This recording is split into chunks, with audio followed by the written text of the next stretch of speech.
Saat ku hancur hati, ku datang padamu. Kau beri kekuatan dan beri penghiburan. Saat tak seorang pun dapat ku andalkan, Kau yang memberi jalan, Kau yang menuntunku. Saat ku tak mengerti dalam hidup ini, namun firman-Mu selalu menerangiku. Engkau yang buatku kuat lewati semua. Engkau pertolonganku, tempat harapanku.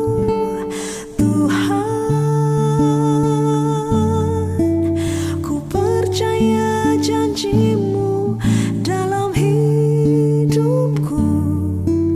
Kau beri kemenangan, Tuhan. Kau selalu setia di dalam hidupku.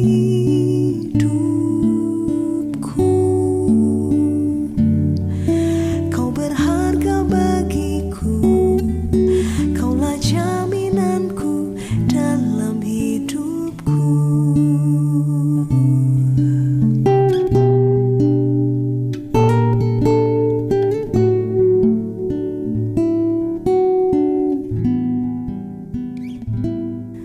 Saat ku tak mengerti dalam hidup ini, namun firman-Mu selalu menerangiku. Engkau yang buatku kuat lewati semua.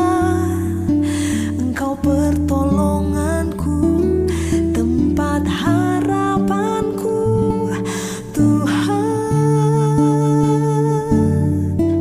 Ku percaya janji-Mu dalam hidupku. Kau beri kemenangan, Tuhan. Kau selalu setia di dalam hidupku.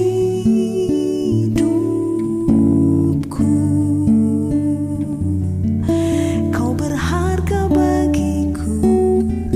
Kaulah jaminanku dalam hidupku.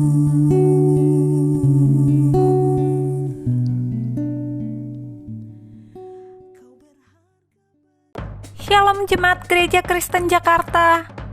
Gereja memberikan layanan ibadah online bagi jemaat. Lalu apa saja ya yang harus dipersiapkan? Pilihlah jam ibadahmu dan ikuti tepat waktu. Jangan sampai terlambat ya. Berpakaian rapi dan sopan, seperti kondisi jemaat akan pergi ke gereja. Siapkan Alkitab dan alat tulismu ya. Duduklah dengan posisi yang baik agar tetap fokus. Hindari untuk berbaring ataupun sambil melakukan kegiatan lain di rumah. Berdoalah secara pribadi untuk mempersiapkan hati kita mengikuti ibadah ya. Berpartisipasilah aktif dalam beribadah, seperti ajakan untuk berdiri atau duduk, menyanyikan pujian, dan mendengarkan firman Tuhan dengan tetap fokus. Persembahan dapat jemaat berikan melalui transfer ke rekening gereja lokal masing-masing ya. Ikutilah ibadah online sampai selesai. Mohon bimbingan orang tua untuk dapat mengajak anak merenungkan firman melalui ibadah online sekolah minggu.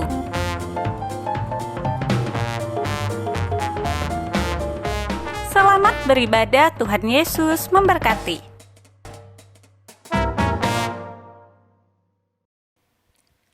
Shalom, Bersyukur pada hari ini kita boleh kembali berkumpul bersama untuk kita boleh beribadah kepada Tuhan dimanapun kita berada saat ini, di rumah kita bersama dengan keluarga ataupun kita yang sendiri, tapi kita mau sama-sama bawa hati kita kepada Tuhan. Mari pada saat ini saya mengundang setiap kita boleh bangkit berdiri.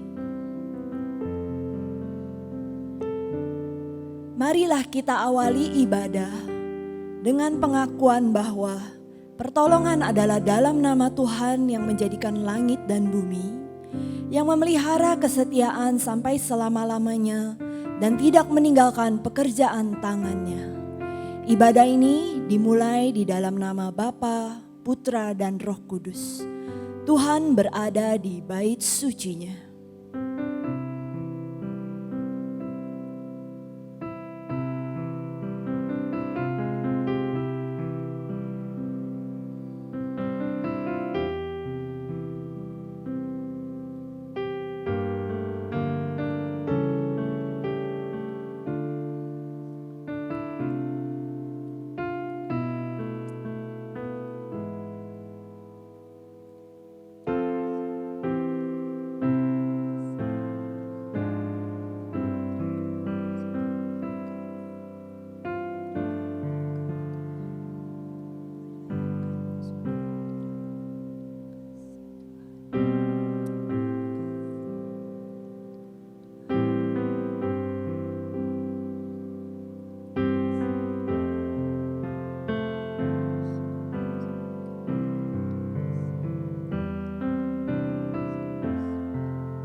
Mazmur 6 ayatnya yang ke-10 dan 11. Tuhan telah mendengar permohonanku. Tuhan menerima doaku. Semua musuhku mendapat malu dan sangat terkejut.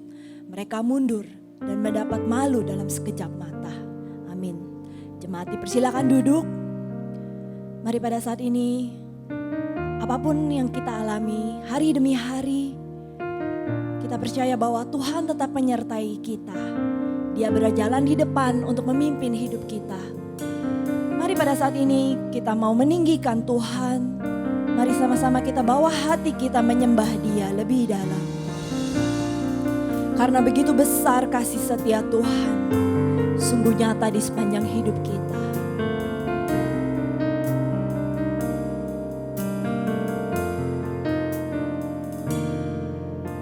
Sungguh besar setiamu, nyata di sepanjang hidupku. Darah-Mu telah layakkan kehidupanku.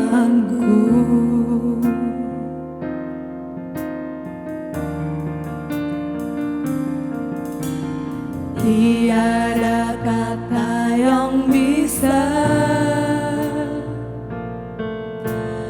lukiskan indahnya Kau Tuhan.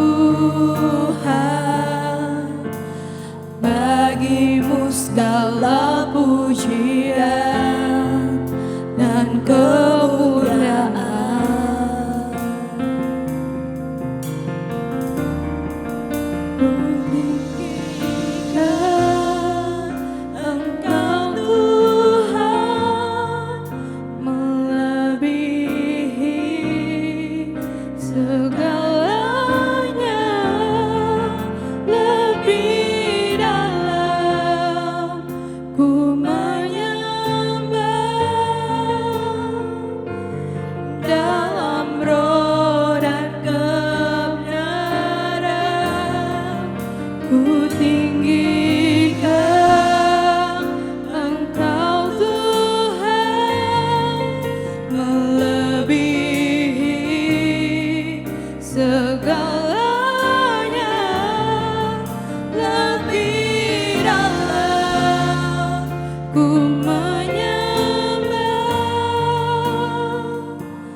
sepanjang hidup. Darah Kristus melayakkan kita. Darah-Mu telah layakkan kehidupanku.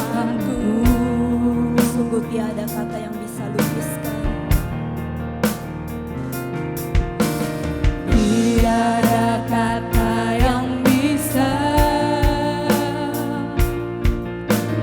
lukiskan indahnya Kau Tuhan. Bagimu segala pujian, bagimu segala pujian dan kemuliaan.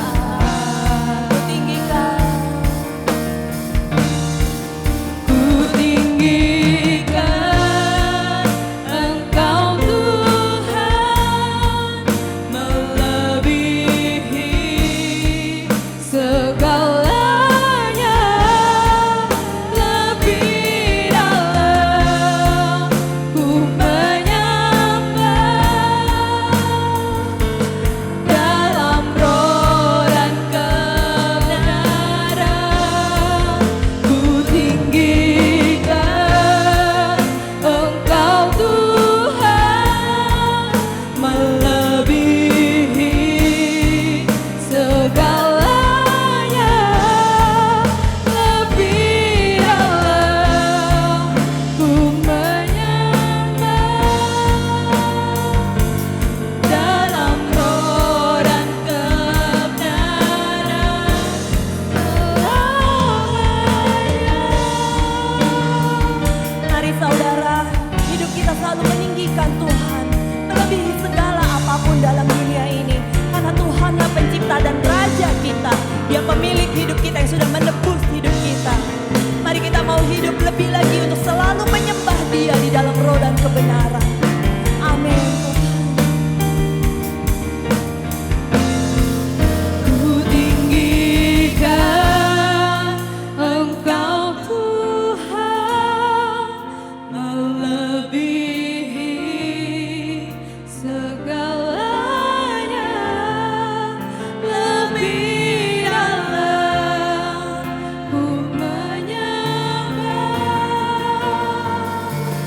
Dalam roh dan kebenaran ku tinggikan Engkau Tuhan, melebihi segalanya, lebih dalam. Kami menyembah Engkau Tuhan,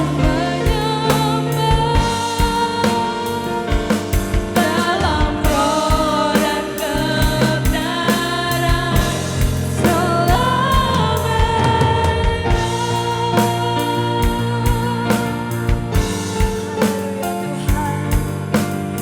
Inilah pujian pengagungan kami hanya kepada Engkau. Kami mau meninggikan nama-Mu. Mari pada saat ini jemaat, kita mau mengucap syukur atas segala yang sudah Tuhan pimpin dalam hidup kita hari lepas hari. Kita bersyukur penyertaan Tuhan selalu ada bersama dengan kita. Rahmat-Nya selalu baru bagi kita ketika kita membuka mata. Kita mengucap syukur untuk nafas kehidupan yang boleh Tuhan berikan, untuk kesehatan, untuk keluarga, untuk pekerjaan dan usaha yang masih Tuhan boleh pimpin dan adakan bagi kita sampai saat ini. Apapun setiap yang kita kerjakan, kita percaya Tuhan tetap menyertai dan Tuhan tetap ada. Di dalam segala kesulitan yang kita hadapi sekalipun, percayalah bahwa kita memiliki Tuhan yang terlebih besar, jauh melampaui segala masalah kita. Mari kita bersyukur, mari kita memohon pertolongan hanya kepada Tuhan. Mari kita berdoa. Bapa kami yang bertata pada surga, Tuhan, sungguh Engkau Allah yang luar biasa. Engkau Allah yang mulia, pemilik hidup kami, Tuhan, Juru Selamat yang agung, Tuhan dan Raja kami. Kami bersyukur untuk segala keberadaan kami. Pada saat ini kami mengucap syukur atas segala yang Tuhan izinkan masih ada dalam hidup kami. Terima kasih untuk keluarga, untuk pekerjaan, untuk apapun yang kami kerjakan. Tuhan, kami percaya Tuhan selalu ada menyertai kami. Ajar kami Tuhan untuk terus mengingat akan kebaikan Engkau. Mengajarkan kami untuk tetap bersyukur, terus berharap dan bersandar dan memegang janji-Mu Tuhan. Seperti kami percaya bahwa Engkau akan selalu menyertai kami. Mari pada saat ini saudara, mari kita buka hati kita di hadapan Tuhan. Tiada yang tersembunyi. Roh Tuhan yang mengetahui jauh kedalaman hati kita. Apa yang kita kerjakan hari lepas hari, mungkin kita mengalami jatuh bangun dalam mentaati firman Tuhan. Mari pada saat ini kita mohon Tuhan yang menyelidiki, Tuhan yang mengampuni, kita mengakui akan segala kelemahan kita, agar kiranya saat ini Tuhan mau melayakkan kita, untuk kita boleh dilayakkan masuk ke dalam hadiratnya lebih lagi, untuk kita boleh membawa sembah puji kita kepada Tuhan, kita bersyukur, kita mengagungkan Dia. Dan biarlah kita boleh dilayakkan untuk kita juga boleh mendengarkan kebenaran firman yang akan disampaikan pada hari ini. Mari sama-sama kita berdoa. Bapa, kami berdoa Tuhan, mari Engkau selidiki hati dan pikiran kami. Tuhan yang tahu segala kelemahan Tuhan, mari Engkau yang ampuni kami. Ajar kami ketika kami jatuh, Tuhan kami tetap boleh belajar bangkit lagi. Karena Tuhan menopang hidup kami dan kami percaya Tuhan akan menyertai hidup kami lebih lagi dalam segala jalan kami menuju serupa Engkau Tuhan. Kami boleh percaya akan Engkau. Terima kasih ya Bapa. Bapa kami yang di surga, yang kami sembah dalam nama Tuhan Yesus Kristus. Ya Allah Roh Kudus, penghibur dan penolong kami. Pada saat ini kami datang menyatukan hati kami. Setiap jemaat-Mu dimanapun kami berada. Tetapi kami mempunyai satu hati yang sama-sama tertuju kepada Engkau Tuhan. Untuk kami mau sama-sama waktunya meninggikan Engkau, memuji dan menyembah Engkau di dalam puji-pujian kami. Mari Engkau yang menerima setiap sembah dan puji kami. Tuhan melayakkan setiap kami Tuhan. Untuk kami boleh hidup menyenangkan hati Engkau. Biarlah puji-pujian kami boleh mengagungkan Engkau Tuhan. Dan boleh layak di hadapan-Mu. Mari Engkau yang memberikan kekuatan bagi kami Tuhan dalam segala pergumulan kami. Setiap kami yang merasa lemah, merasa tawar hati. Mari Tuhan Allah Roh Kudus, Engkau yang memberikan penghiburan dan kekuatan. Biarlah firman-Mu boleh mengingatkan kami untuk kami kembali kepada Engkau. Kami bersyukur untuk hamba-Mu, Guru Injil Castelia, yang akan membawakan kebenaran firman-Mu dengan tema percaya pada janji Allah. Seperti Tuhan sudah menyertai Abraham percaya kepada janji-Mu Tuhan.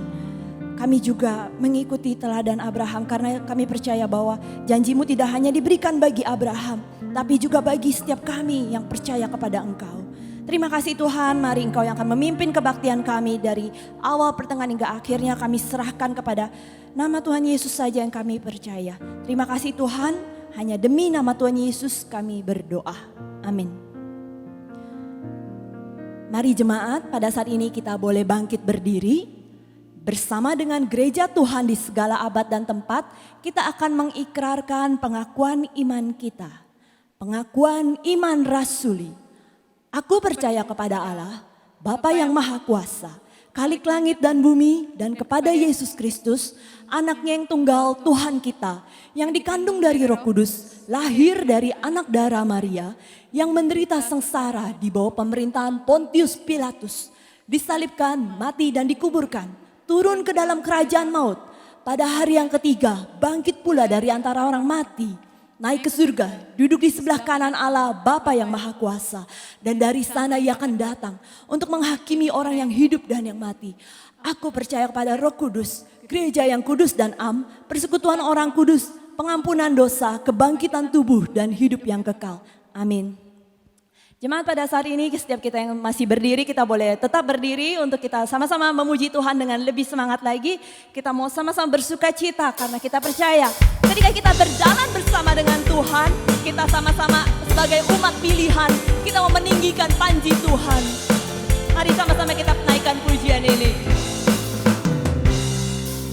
Berdiri sebagai umat pilihan, meninggikan panji Tuhan. Semua musuh tak dapat bertahan karena kuasa Tuhan, karena kuasanya bekerja sempurna. Ku nyanyikan kemenangan. Yesus hebat bagiku, Yesus kota bentengku, kesukaan yang terbaik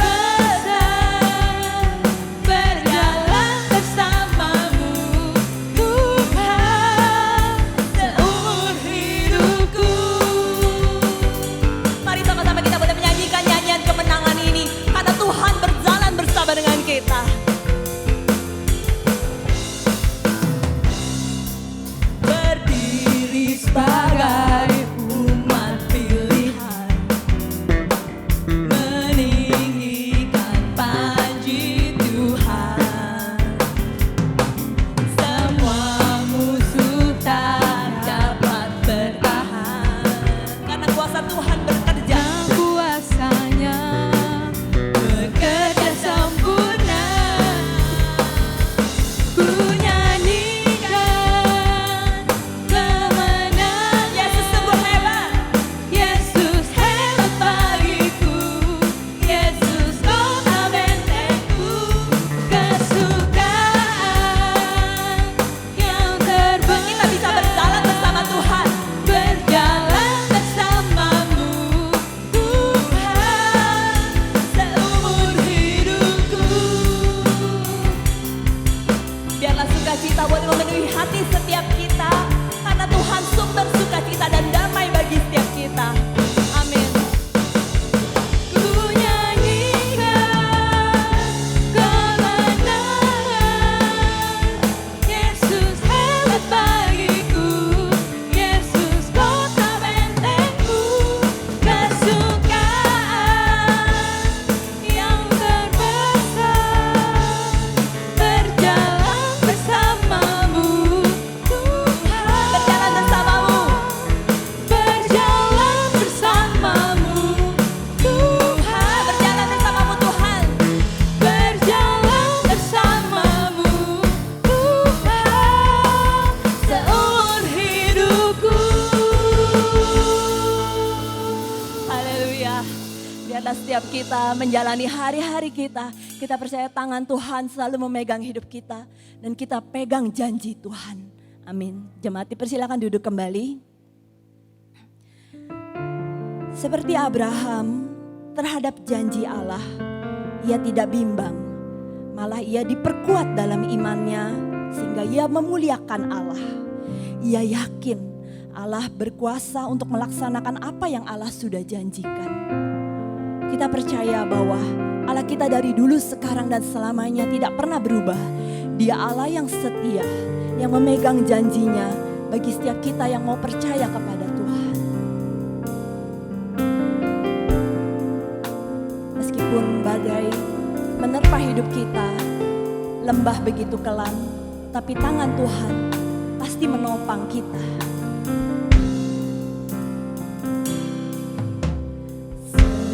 Sekalipun ku berjalan lewat lembah kelam, namun tangan-Mu selalu menopang hidup.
selanjutnya adalah pemberitaan firman Tuhan.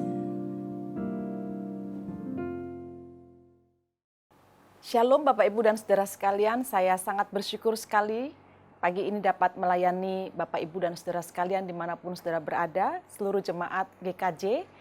Dan saya yakin sekali pagi ini kita bersama-sama mendapatkan berkat dari firman Tuhan. Namun sebelum saya menyampaikan firman Tuhan ini, saya mewakili Sekolah Tinggi Teologi Amanat Agung, menyampaikan salam yang hangat dari para dosen dan juga seluruh komunitas di STT Amanat Agung kepada Bapak, Ibu, dan Saudara sekalian. Sangat bersyukur sekali untuk kerjasama yang sangat baik terjalin antara Sinode GKJ dan juga STT Amanat Agung selama ini. Dan saya berharap kerjasama yang baik ini akan terus terjalin untuk waktu ini dan juga di masa yang akan datang. Puji Tuhan, saudara, saya merasa terhormat sekali untuk dapat membawakan firman Tuhan bagi jemaat di seluruh GKJ dimanapun saudara berada. Tema firman Tuhan hari ini adalah percayalah pada janji Allah, terambil dari surat Paulus kepada jemaat di Roma, pasal yang keempat, ayat yang ke-18 sampai 25. Roma pasal yang keempat, ayat yang ke-18 sampai ayat yang ke-25. Saudara, sebelum saya menyampaikan firman Tuhan ini, mari kita terlebih dahulu berdoa, memohon pimpinan Roh Kudus. Bapa, kami sungguh bersyukur untuk karya-Mu yang luar biasa kami rasakan dari hari ke hari. Betapa Tuhan sangat mengasihi kami dan menyertai kami hingga kami tiba pada hari ini dalam keadaan yang baik. Tuhan, sungguh amat berat melalui hari-hari di masa pandemi ini. Tapi melihat bagaimana Tuhan yang terus mengasihi kami. Tuhan yang berjanji untuk setia memegang tangan kami. Biarlah iman kami terpaut kepada janji yang telah Kau berikan kepada kami.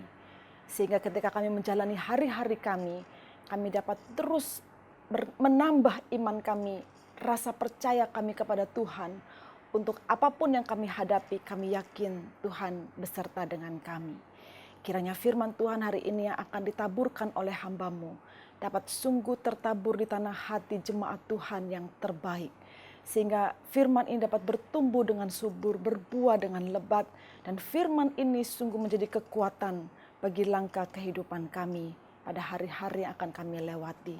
Pakailah hamba-Mu ya Tuhan dalam segala keterbatasannya, agar firman Tuhan ini dapat tersampaikan dengan baik, dimengerti secara sederhana oleh setiap jemaat Tuhan yang mendengarkannya.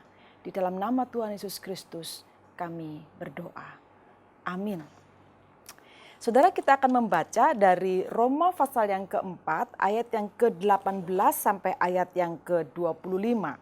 Saya akan membacakan bagian ini bagi saudara sekalian, demikian bunyi firman Tuhan. Sebab sekalipun tidak ada dasar untuk berharap, namun Abraham berharap juga dan percaya bahwa ia akan menjadi bapa banyak bangsa menurut yang telah difirmankan. Demikianlah banyaknya nanti keturunanmu.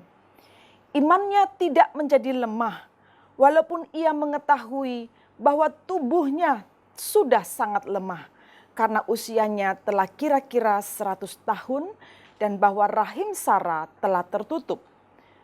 Tetapi terhadap janji Allah, ia tidak bimbang karena ketidakpercayaan. Malah ia diperkuat dalam imannya dan ia memuliakan Allah dengan penuh keyakinan bahwa Allah berkuasa untuk melaksanakan apa yang telah ia janjikan. Karena itu hal ini diperhitungkan kepadanya sebagai kebenaran. Kata-kata ini, yaitu hal ini diperhitungkan kepadanya, tidak ditulis untuk Abraham saja, tetapi ditulis juga untuk kita.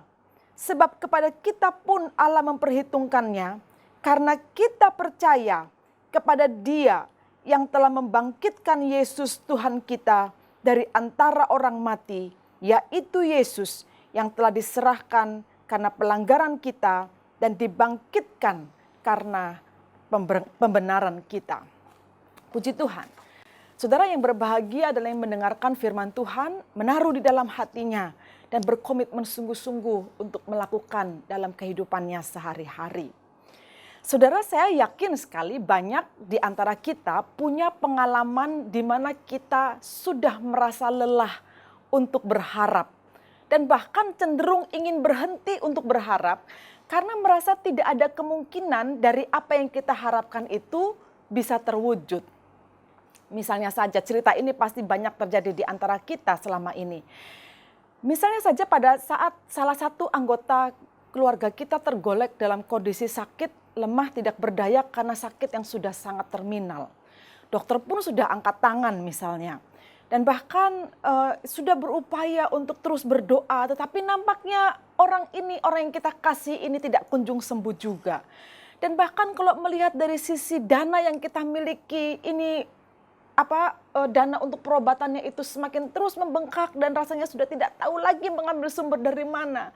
Kita sungguh-sungguh bingung, putus asa dan tidak tahu lagi mau melakukan apa. Pada akhirnya dalam situasi ini untuk berharap pun rasanya sudah tidak memiliki energi, saudara-saudara. Kecuali ya sudah pasrah saja di dalam ketidakberdayaan, dan biasanya dalam kondisi seperti ini iman kita menjadi lemah karena merasa Tuhan tidak bekerja seperti yang kita harapkan. Tuhan tidak menjawab doa-doa kita. Bukankah itu yang selalu dikeluhkan oleh banyak orang Kristen di dalam pergumulan kehidupannya sehari-hari? Saudara, sama halnya ketika kita bisa melihat beragam respons orang Kristen di masa pandemi COVID-19 ini, bukan? Tidak ada orang yang tidak berharap pandemi ini segera berlalu, saudara. Tanyalah kepada seluruh orang di seluruh dunia dengan isu yang sama, yaitu COVID-19. Semua orang berharap. Ketika 1, 2, 3 bulan pertama kita menantikan bahwa pandemi ini akan segera berlalu dan kemudian kita akan kembali kepada kehidupan kita yang secara normal sebelum pandemi ini datang. Tapi 3 bulan berlalu, 4 bulan berlalu, setengah tahun berlalu, dan bahkan sudah 1 tahun sekarang berlalu, tidak juga berlalu pandemi ini, tidak juga habis pandemi ini. Akhirnya sikap yang muncul adalah ya udahlah, jalani saja, kita pasrah. Lalu kemudian kita berpikir ya kalau misalnya satu saat kita terpapar ya diobati, kalau misalnya tidak bisa lagi diobati ya apa daya lah ya, kita pasti mati begitu. Saudara, toh kita juga tidak bisa berbuat apa-apa. Itu saja yang dikatakan orang-orang hari ini. Bahkan orang Kristen pun cenderung mengatakan hal-hal yang sama. Saudara, kalimat-kalimat semacam ini sesungguhnya menunjukkan sikap dan sifat yang sangat pesimistik. Hilang harapan dan seperti tidak percaya.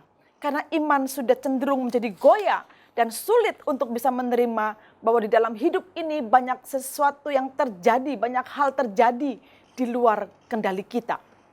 Saudara, pada akhirnya iman kita tidak lagi menjadi kuat, kita tidak lagi terpaut kepada Tuhan dan seterusnya. Dan kita menjalani hidup seperti apa yang kita mau saja. Saudara, sikap semacam ini sesungguhnya sangat kontras sekali jika dibandingkan dengan apa yang disaksikan oleh Rasul Paulus tentang iman Abraham yang dia ceritakan bagaimana iman ini begitu luar biasa membangun kehidupan dari Abraham. Saudara, kalau membaca kisah Abraham di dalam Kejadian mulai pasal yang ke-12 ketika Tuhan mulai memanggil Abraham untuk keluar dari tanahnya dan menuju ke tanah perjanjian yang dia sendiri tidak tahu, sampai begitu banyak hal yang terjadi di dalam percakapan antara Tuhan Allah dengan Abraham, maka sesungguhnya apa yang di-highlight oleh tulisan Paulus tentang kisah Abraham ini adalah tentang betapa kuatnya iman Abraham ini terhadap janji Allah. Itu yang sebenarnya ingin dikatakan oleh Paulus ketika dia menuliskan tentang kisahnya Abraham di dalam bagian yang kita baca tadi. Saudara, meskipun janji itu tidak kunjung datang, saudara-saudara, tetapi Abraham ini meletakkan dasar imannya itu kepada janji Allah. Dan itu dijelaskan dengan Paulus dengan begitu baik. Bahkan Paulus mengulang-ulang kata promise, kata janji ini di dalam sepanjang pasal yang keempat ini.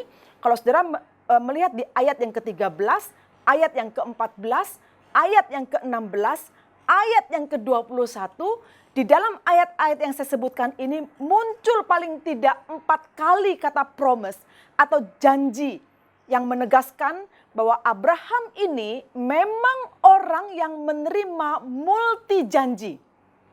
Janji yang beberapa kali diberikan oleh Allah kepada dia. Saudara, berbagai janji dia terima Misalnya seperti janji yang tadi saya katakan, akan diberikan kepadanya satu tanah yang diperuntukkan baginya dan bagi keturunannya. Sehingga Abraham diminta untuk keluar dari tanahnya sendiri pada waktu itu untuk menuju ke tanah yang akan ditunjukkan Allah baginya. Abraham juga menerima janji tentang dia akan memiliki banyak keturunan. Dan keturunannya itu menjadi orang-orang yang sangat diberkati. Dan keturunannya itu akan banyaknya seperti pasir di pantai dan bintang di langit. Berarti dia akan memiliki keturunan yang sangat banyak. Dan dikatakan juga bahwa dia akan menjadi bapa dari segala bangsa. Dan dia juga menerima janji bahwa penebus itu atau juru selamat itu akan lahir dari keturunannya. Jadi kalau ditanya berapa banyak janji yang Abraham miliki, banyak saudara-saudara. Itu sebabnya dikatakan dia menerima multi-promise. Janji yang sangat multiple, sangat banyak. Nah, saudara, kalau Abraham meletakkan seluruh imannya di atas janji itu, maka sesungguhnya kita bisa melihat dia mengalami pengalaman yang begitu hebat untuk bisa tetap setia, percaya pada janji yang dia terima itu. Bayangkan saudara, Tuhan menyuruh dia keluar dari tanah untuk menuju ke satu tanah yang akan ditunjukkan oleh Allah baginya. Namun dia tidak tahu sebenarnya tanah yang mana yang akan diberikan oleh Tuhan Allah kepadanya. Selama bertahun-tahun dan bahkan puluhan tahun dia hidup secara nomaden. Pindah dari satu tanah ke tanah yang lain. Bahkan tercatat dia pernah menjadi pelarian ke Mesir. Sampai sempat dia berbohong kepada Raja Mesir pada waktu itu. Bahwa sesungguhnya perempuan yang bersama dengan dia ini bukan istrinya. Karena dia takut kalau Raja menginginkan istrinya maka dia akan dibunuh. Jadi begitu banyak pergumulan. Sementara dia hidup di dalam janji Allah yang nampaknya tidak kunjung datang dalam dirinya. Dia dijanjikan akan memiliki keturunan yang banyaknya seperti pasir di laut dan bintang di langit, saudara-saudara. Namun sampai 1 abad umurnya, dikatakan umurnya pada waktu itu sudah hampir 100 tahun. Dan istrinya Sarah sudah hampir 90 tahun. Namun seorang anak pun tidak lahir dari rahim istrinya ini. Saudara, memang tidak disebutkan sudah berapa lama mereka menikah atau di umur berapa Abraham menikahi Sarah. Tapi kalau dibandingkan dengan umur Ishak ketika menikahi Ribka yang disebutkan di dalam Alkitab, yaitu Ishak menikahi Ribka pada umur 40 tahun. Jadi dalam tradisi masyarakat pada masa itu, kurang lebih laki-laki dewasa yang menikah itu berusia 40 tahun. Demikian juga yang diasumsikan ketika Abraham menikahi Sarah. Maka lebih dari 60 tahun, saudara, atau sekitar 60 tahun waktu pernikahan, anak yang dijanjikan oleh Allah kepada Abraham atau keturunan yang sangat banyak yang dijanjikan kepada Abraham itu tidak muncul tandanya sedikit pun. Satu anak pun tidak muncul selama 60 tahun kira-kira pernikahannya. Apalagi keturunan yang sangat banyak. Saudara, jika melihat kondisi fisik mereka, siapapun akan mengatakan bahwa tetap percaya kepada janji Allah di dalam kehidupan Abraham itu adalah satu hal yang sangat konyol sekali. Karena dua orang tua ini tidak akan mungkin memiliki anak lagi mengingat usia mereka yang sudah sangat tua. Maka dikatakan bahwa sesungguhnya Abraham di usia 100 tahun itu sudah sama seperti death body. Yaitu tubuh yang sudah memang menjelang pada kematiannya. Demikian juga Sarah dikatakan bahwa rahimnya pun sudah mati. Sudah tertutup. Tidak akan mungkin bisa melahirkan seorang anak.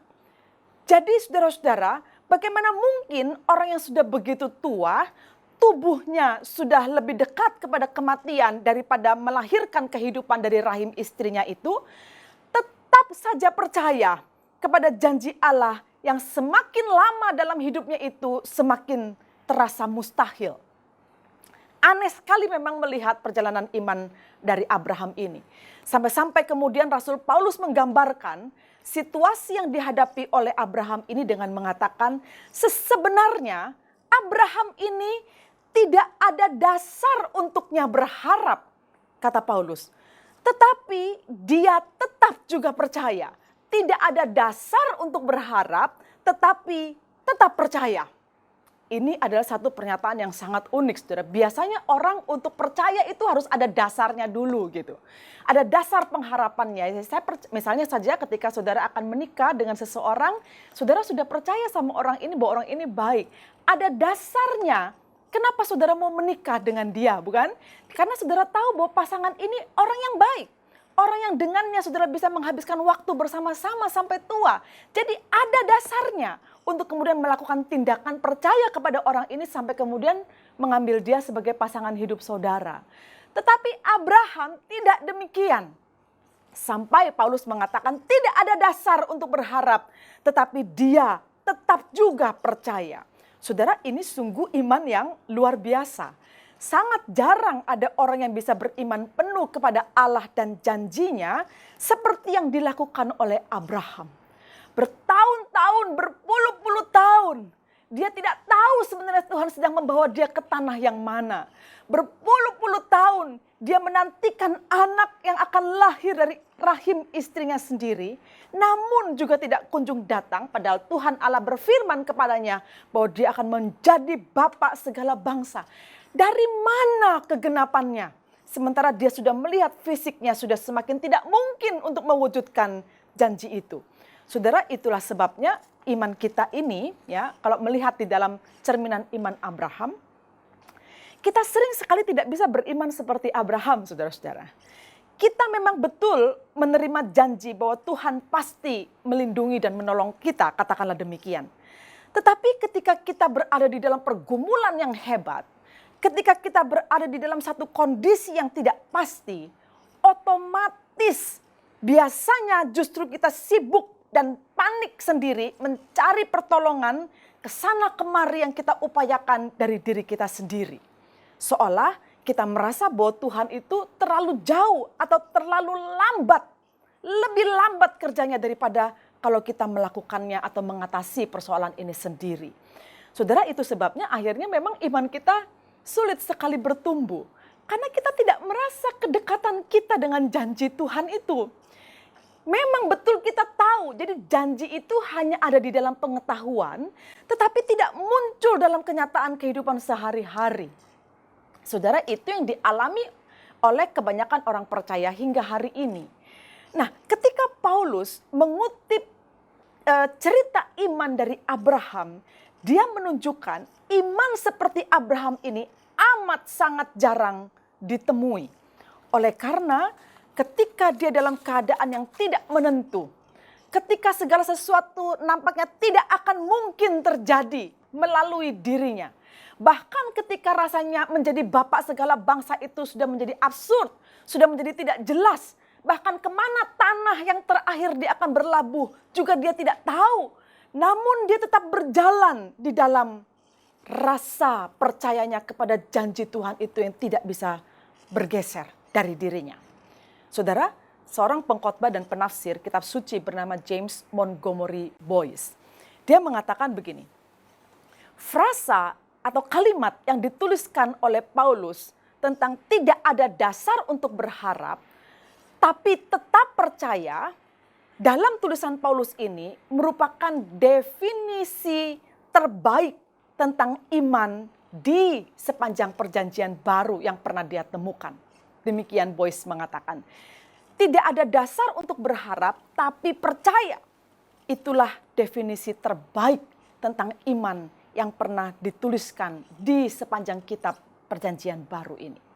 Saudara, melalui pemahaman tentang iman Abraham yang Paulus tuliskan ini, sebenarnya Paulus sedang ingin menggempur pemahaman yang keliru tentang iman percaya orang-orang Kristen Yahudi yang adalah jemaat Roma pada waktu itu, yang sepenuhnya mereka ini sudah dipengaruhi oleh berbagai filsafat Yunani Romawi yang banyak menekankan tentang iman yang subjektif. Apa itu iman yang subjektif? Iman yang subjektif itu adalah iman yang kekuatan dan kepercayaannya diletakkan pada dirinya sendiri sebagai manusia yang merasa kuat untuk bisa melakukan segala sesuatu asal dia punya keyakinan, confidence, yakin pada dirinya sendiri. Nah, slogan orang-orang Romawi yang sangat terkenal dan itu merasuk dalam jemaat orang-orang Yahudi di Roma adalah begini. We can because we think we can. Kita bisa karena kita berpikir bahwa kita bisa. Jadi bisanya kita menghadapi pergumulan hidup ini, atau bisanya kita berperang, atau bisanya kita melakukan segala sesuatu di dalam kehidupan yang kita jalani ini, oleh karena kita berpikir, kita percaya bahwa kita bisa melakukannya. Jadi saudara-saudara, pusat kepercayaannya lebih kepada kemampuan diri daripada kepada Tuhan yang menguasai kehidupan kita. Jadi itulah sebenarnya filsafat orang-orang Yunani Romawi yang diadopsi oleh jemaat di Romawi ini, bahwa mereka berpikir menjalankan iman mereka itu bergantung pada kekuatan diri mereka sendiri. Nah, saudara, mungkin tanpa disadari, banyak orang Kristen, termasuk kita. Saya berpikir, saya tanya pada diri saya sendiri, jangan-jangan saya juga terjebak pada kondisi yang saya tidak sadari cara berimannya demikian. Atau sebagian besar dari jemaat di GKJ juga caranya demikian. Atau model keberimanan seperti orang-orang Yahudi Kristen di Roma pada waktu itu yang dikritik oleh Paulus. Bukankah kita sering menyemangati diri sendiri atau orang lain dengan mengatakan gini, ayo, kamu bisa, atau saya pasti bisa, gitu kan ya. Kalau kamu yakin kamu bisa melakukan ini atau itu, pasti keyakinan yang kamu miliki ini akan mendorong apa yang kamu inginkan itu menjadi nyata. Kata-kata ini itu kata-kata yang sangat familiar. Bahkan kita memotivasi diri kita juga demikian. Ayo, kamu pasti bisa, saya pasti bisa, saya pasti bisa. Jadi yang diindoktrinasi untuk kita bisa memiliki keyakinan atas apa yang kita lakukan itu adalah karena kita harus merasa confidence bahwa kita bisa untuk melakukannya, baru kemudian iman itu berjalan. Nah, saudara, pemahaman iman subjektif seperti inilah sebenarnya ingin diruntuhkan oleh Paulus dari pikiran jemaat di Roma.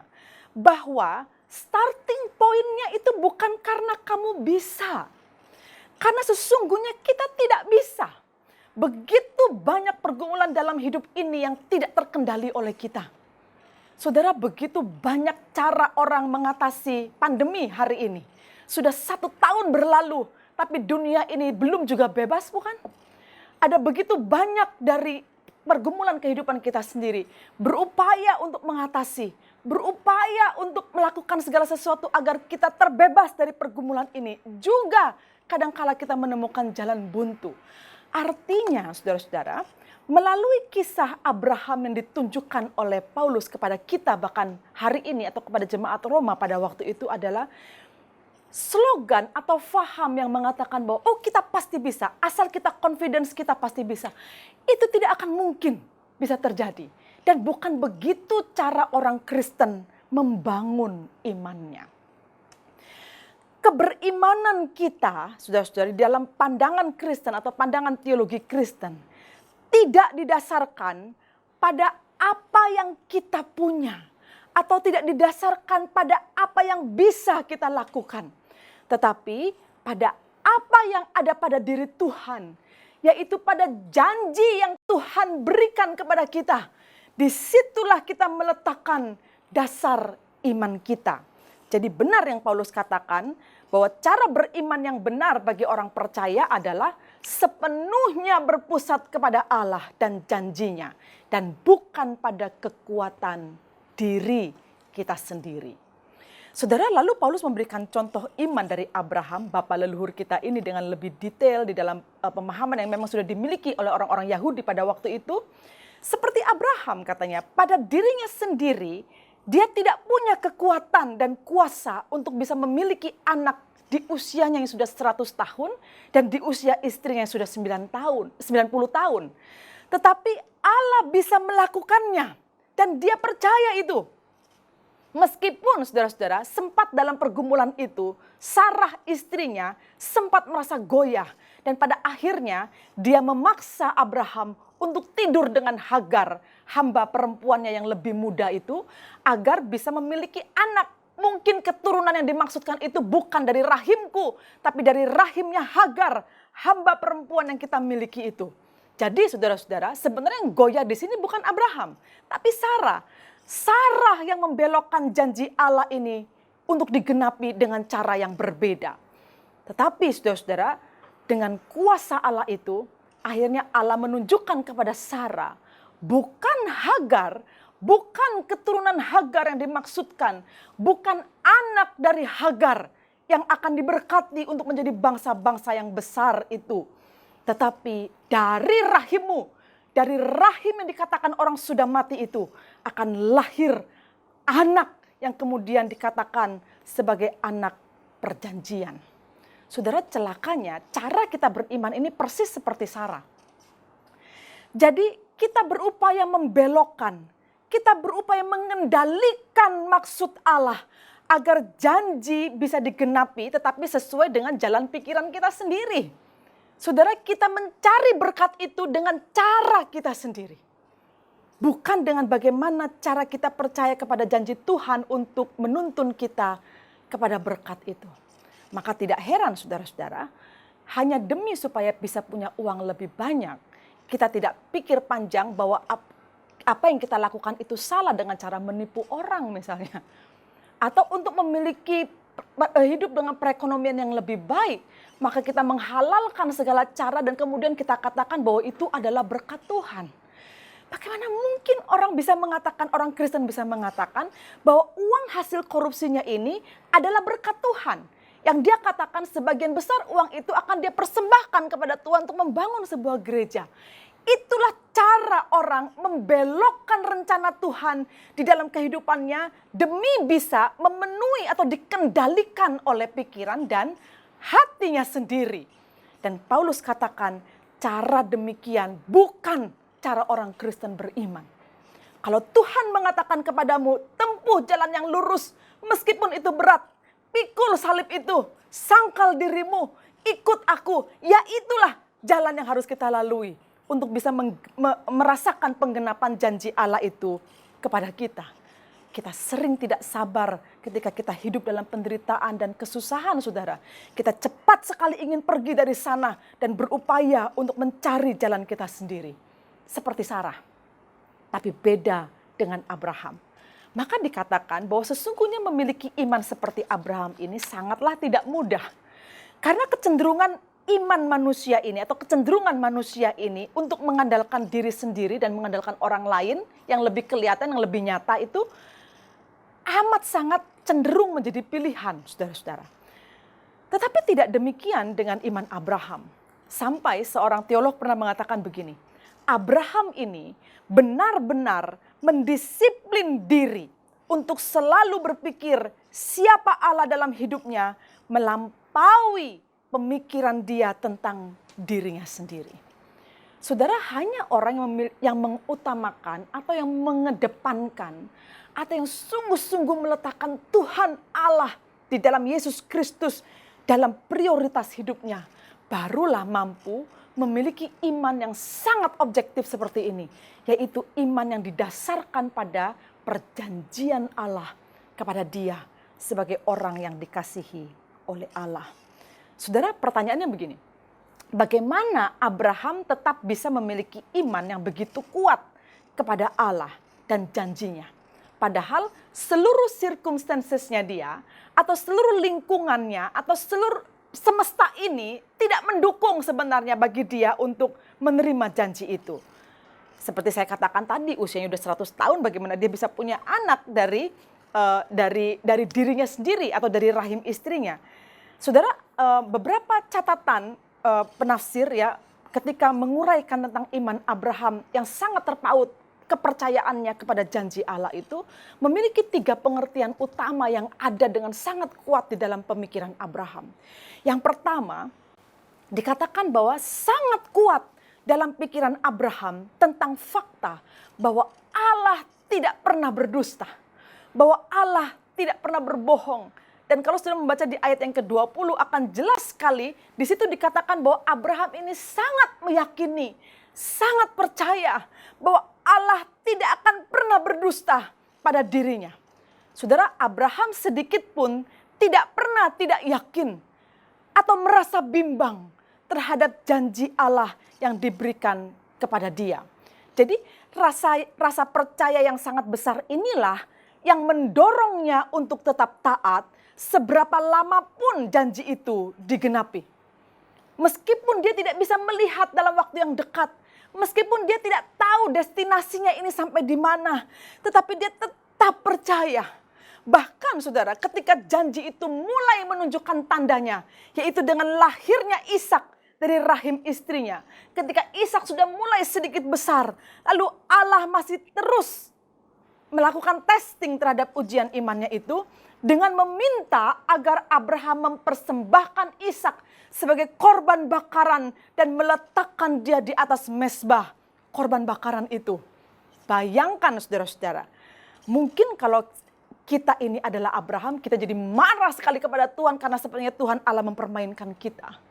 Tapi saudara lihat bagaimana Abraham dengan baik dia menuntun anaknya Ishak ini menuju ke Gunung Moria itu. Lalu dia mulai ikat anaknya itu dengan hati yang sangat pedih sekali. Karena dia tahu sebentar lagi anak ini akan menjadi korban bakaran di hadapan Allah. Sampai ketika Ishak bertanya kepada ayahnya, mana domba yang akan dipersembahkan? Abraham tidak bisa berkata apa-apa. Dia hanya mengatakan dengan percayanya Allah yang akan menyediakan. Saudara, ini sungguh iman yang di luar pengertian kita. Bagaimana ada orang yang bisa memiliki iman begitu dalam kepada Allah? Bukankah iman yang seperti ini yang seharusnya ada pada kita?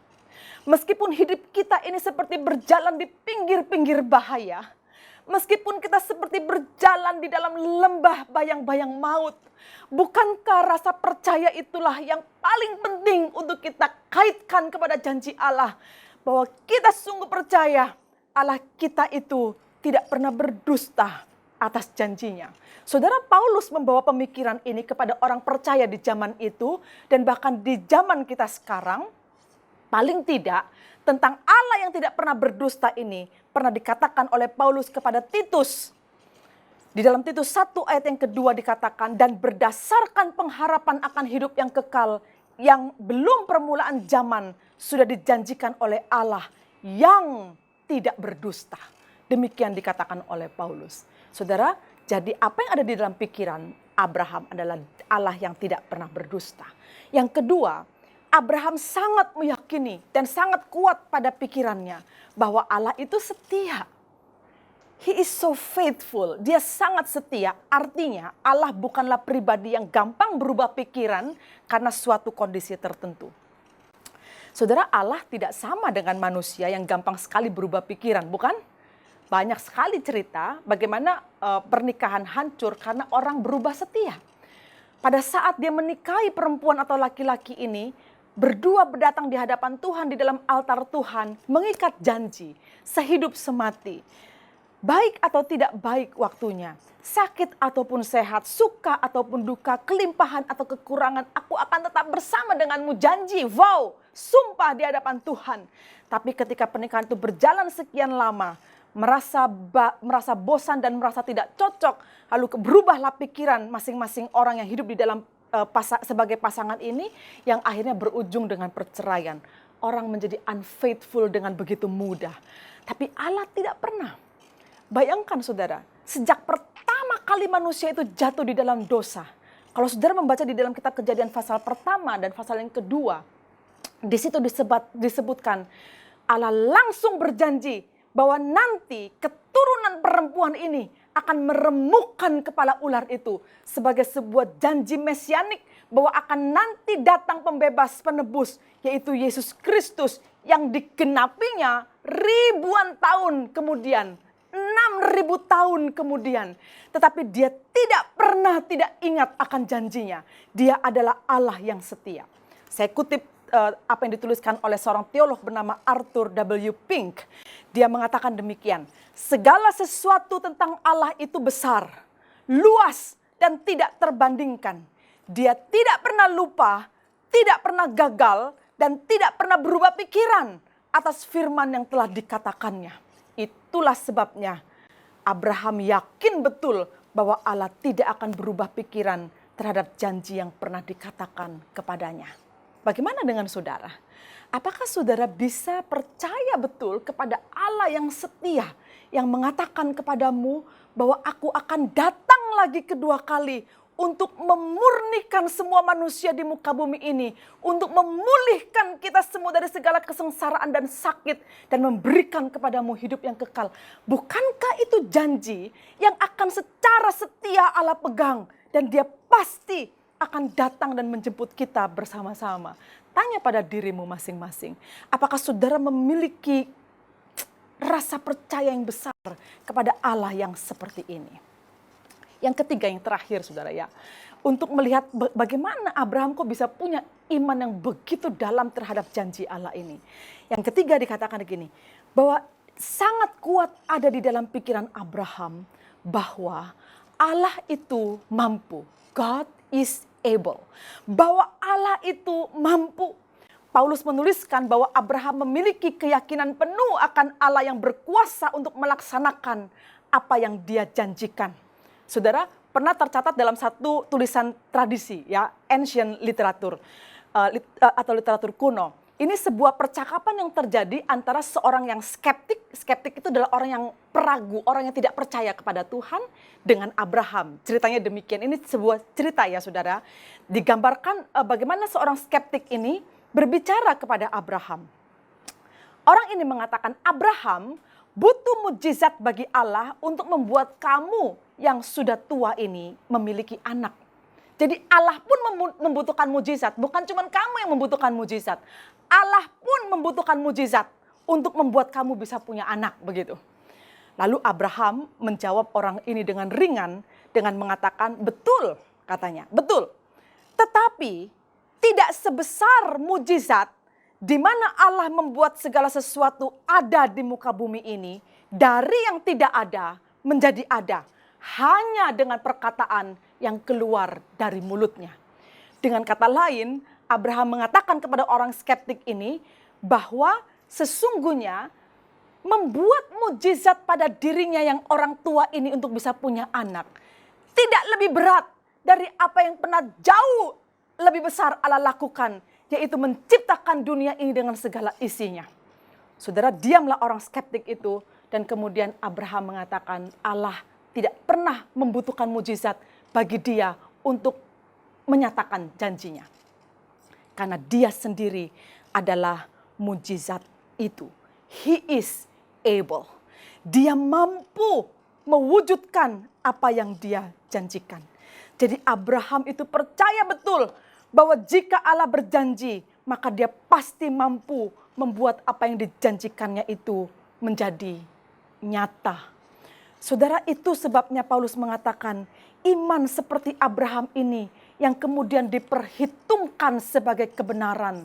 Atau dengan kata lain, Paulus mengatakan Abraham ini adalah orang percaya yang dibenarkan karena imannya kepada Allah. Dia dibenarkan bukan karena perbuatannya. Dia dibenarkan bukan karena dia adalah orang baik. Tetapi dia dibenarkan di hadapan Allah oleh karena imannya yang sungguh-sungguh kepada Allah. Di mana dia tidak pernah ragu sedikit pun tentang Allah yang menyelamatkan dia. Allah yang memberikan janjinya kepadanya. Lalu Paulus mengatakan kepada jemaat di Roma pada waktu itu, sebenarnya Abraham di masa itu belum pernah melihat Kristus yang lahir sebagai Mesias. Tetapi engkau dan saya adalah orang yang telah melihatnya. Bahwa Kristus Yesus yang adalah Allah itu turun sebagai manusia di dalam sejarah umat manusia. Dan Allah berjanji melalui Kristus Yesus ini, penebusan dan keselamatan atas orang percaya itu dimungkinkan. Dan di atas janji ini harusnya iman kita berlabuh.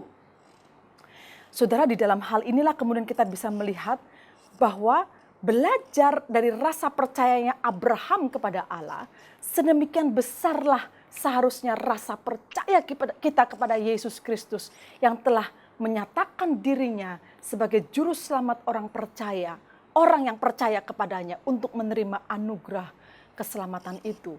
Itu sebabnya jika kita bisa memiliki iman seperti Abraham yang percaya secara total tanpa keraguan sedikit pun, maka disitulah dikatakan bahwa kita juga bukan hanya Abraham, tetapi you are also, kamu juga akan dibenarkan oleh imanmu di dalam anugerah Allah yang telah menyelamatkanmu. Saudara, kita sekarang menjadi orang yang benar, yang telah menerima janji Allah, dan karena itu hiduplah di dalam janji itu. Dengan kata lain, saudara, betapapun sulit perjalanan iman kita, mungkin Abraham jauh lebih sulit dari kita, atau mungkin kita bisa lebih sulit dari Abraham. Zaman ini tidak menjadi zaman yang sangat mudah untuk kita jalani. Tetapi jika kita memiliki iman yang konkret, percaya bahwa Allah adalah Allah yang tidak pernah berdusta, Allah adalah Allah yang setia pada janjinya. Dan Allah adalah Allah yang mampu mewujudkan janjinya menjadi nyata. Maka saudara-saudara, hidup sepelik apapun, seberat apapun, sesengsara apapun, sesakit apapun, kita tetap akan berjalan dalam iman kita kepada Tuhan. Saya berharap demikianlah cara jemaat GKJ membangun imannya kepada Tuhan. Jangan bangun imanmu pada kekuatan dirimu sendiri. Kau tidak akan pernah mampu melakukannya, tapi gantungkan, dasarkan iman percayamu kepada janji Tuhan yang dinyatakan kepadamu bahwa satu saat nanti Dia akan datang kembali dan membawamu pada kehidupan yang kekal, memulihkan kita dari segala sengsara di dunia ini. Percayalah pada janji itu dan hiduplah di dalamnya, maka saudara akan menerima kebenaran yang tidak akan pernah saudara temukan di dunia ini. Kiranya Tuhan memberkati saudara dan menolong saudara. Amin. Mari kita berdoa. Terima kasih Tuhan. Kami sungguh dikuatkan kembali oleh firman Tuhan ini. Dan bahwa sesungguhnya kami seringkali mendapati kami beriman secara salah. Kami mengatakan diri kami beriman kepada Tuhan, tapi kami menggantungkan seluruh kekuatan kepada pikiran dan kekuatan kami sendiri. Itu sebabnya kenapa kami sering merasa lelah, kami sering merasa pesimis, kami sering merasa putus asa, kami sering merasa gelap menjalani kehidupan ini. Tuhan, ampunilah kami dan tolonglah supaya kami memiliki secercah terang Tuhan di dalam diri kami, sehingga kami bisa beriman seperti halnya Abraham beriman. Kami dapat percaya sepenuhnya kepada Tuhan. Untuk apapun yang terjadi di dalam kehidupan ini, kami yakin Tuhan tidak meninggalkan kami. Terima kasih untuk firman-Mu yang ajaib dan hebat ini. Dan kami terima dengan sukacita di dalam kehidupan kami sebagai orang yang beriman kepada Tuhan Yesus Kristus. Di dalam anugerah-Mu yang sempurna, kami berdoa dan kami mengucap syukur. Amin.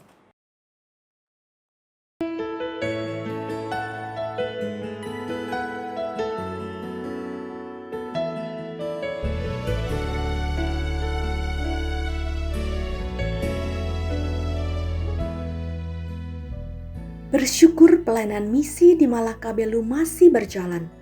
Bersyukur untuk Vina dan Lucy yang masih semangat dan mempunyai panggilan untuk mengasihi orang-orang di sana. Walaupun harus menghadapi tantangan-tantangan, baik cuaca, jalanan yang sulit, air yang sering kering, dan lingkungan masyarakat yang masih minim pendidikan, kesadaran akan kebersihan yang masih kurang, apalagi untuk menjalankan protokol kesehatan di masa pandemi seperti ini. Akan tetapi Vina dan Lucy tetap berusaha memberikan yang terbaik untuk menolong mereka.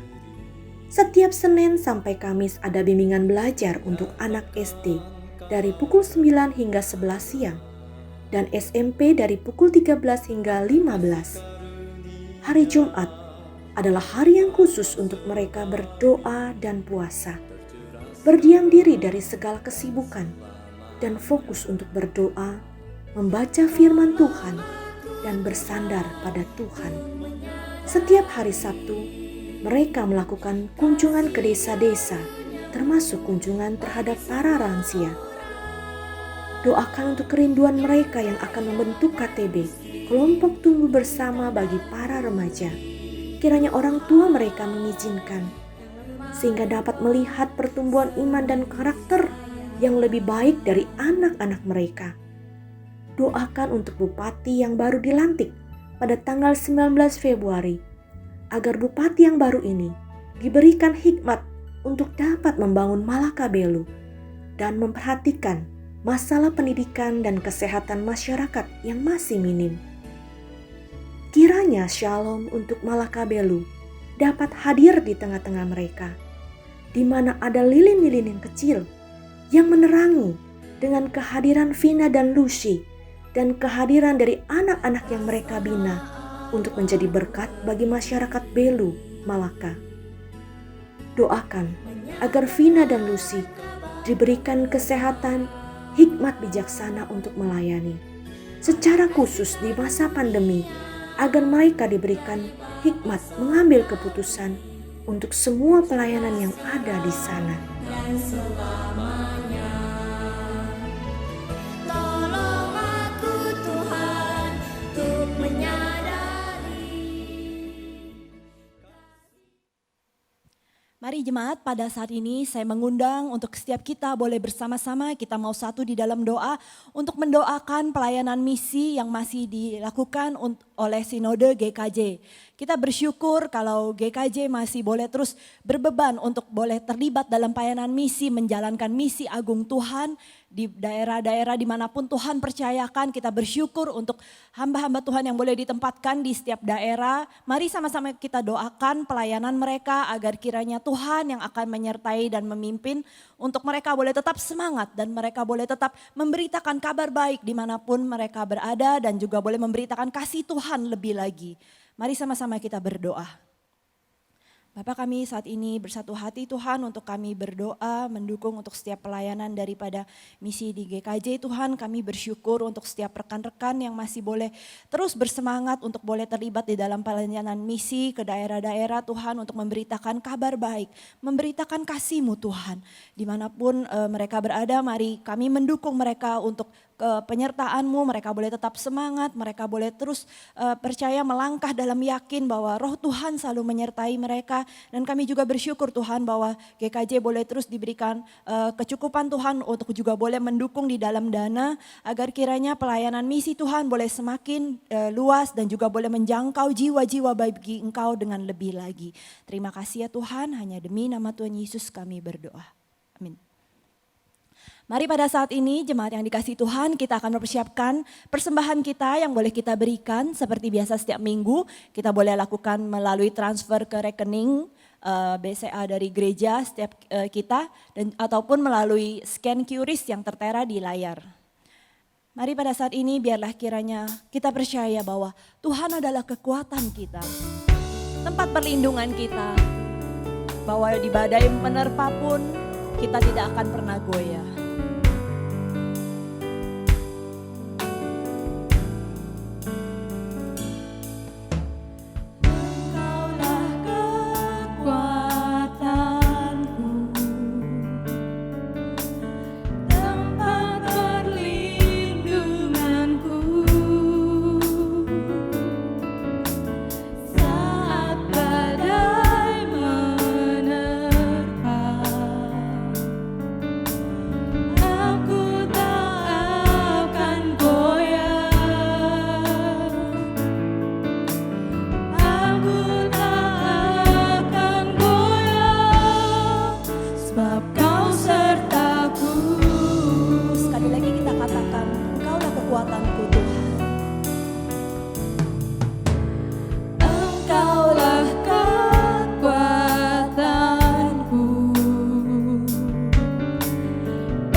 kita satu di dalam doa.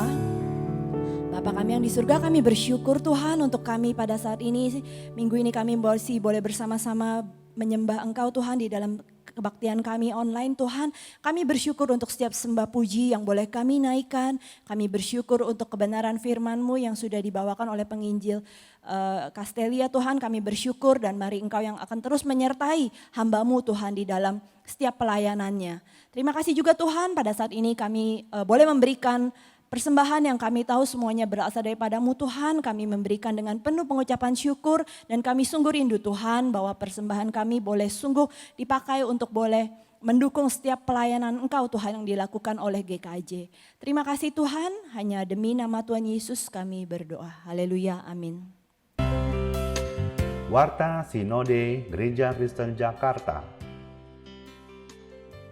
Kelas bimbingan pranikah Sinode GKJ periode ke-19 akan diadakan pada hari Selasa 16 Maret 2021 pukul 7 malam dengan tema Keunikan Pernikahan Kristen dengan pembicara Pendeta Fausiduhu Lahagu. Pertemuan kelas ini akan dilangsungkan secara virtual melalui Zoom meeting.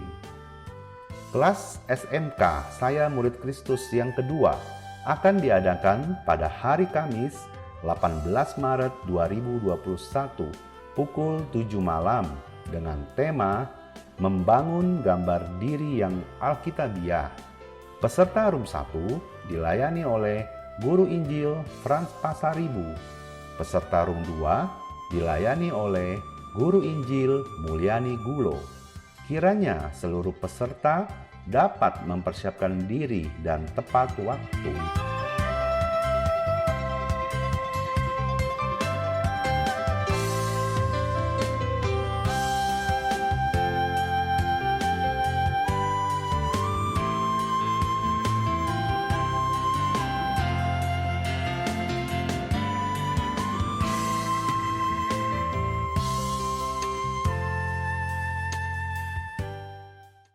Sekian pengumuman saudara-saudaraku, mari kita akan mengakhiri ibadah kita pada saat ini. Mari berdiri semuanya, kita akan menyanyikan doksologi.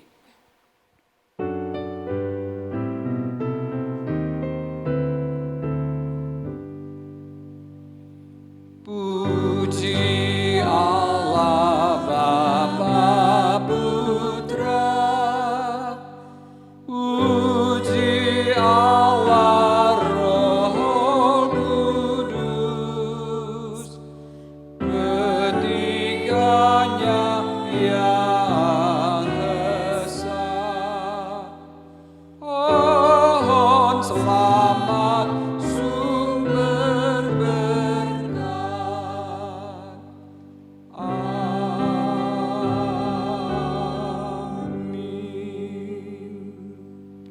Arahkanlah hatimu kepada Tuhan dan terimalah berkat-Nya.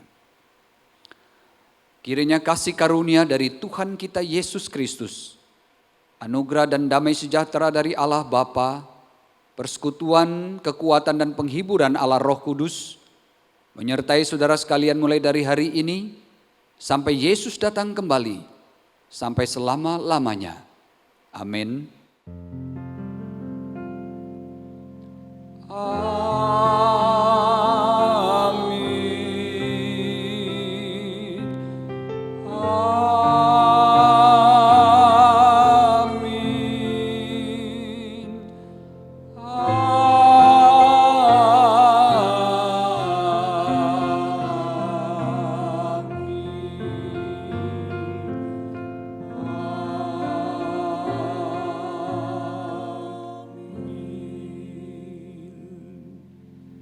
Silakan duduk, doa teduh, kebaktian selesai, Tuhan memberkati saudara.